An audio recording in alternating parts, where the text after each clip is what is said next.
So we often see first-time investors make many mistakes when they're buying their first property. So we'll go through these now, so hopefully you don't make the same mistakes.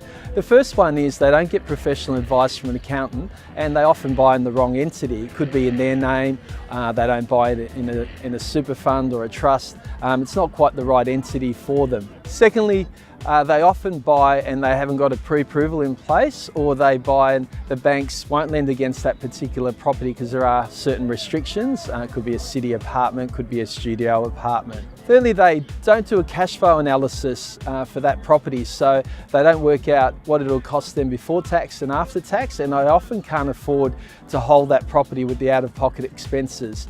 So it's very important to do that due diligence before you purchase. Another mistake they make is they buy in areas that they don't know a lot about. So they might buy interstate, and they might buy a cheaper property, and it seems like a cheap, good investment, but you know, they might be buying and living in Melbourne and buying in a cheaper suburb in another state like Adelaide or Tasmania, and so they often make the mistake of overpaying and comparing them to their Melbourne prices, for instance. Lastly, they don't get professional advice from buyers advocates or real estate agents in the industry to get some professional expertise to really give them the right advice as to whether this is an investment grade type property that ticks the boxes. Often they buy properties that are poor investments, that might be serviced apartments, studio apartments, company share apartments.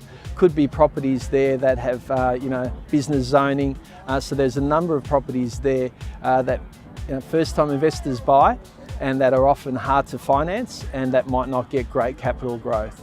So there's some of the mistakes investors make, and hopefully when you're purchasing your first investment property, you can avoid these mistakes.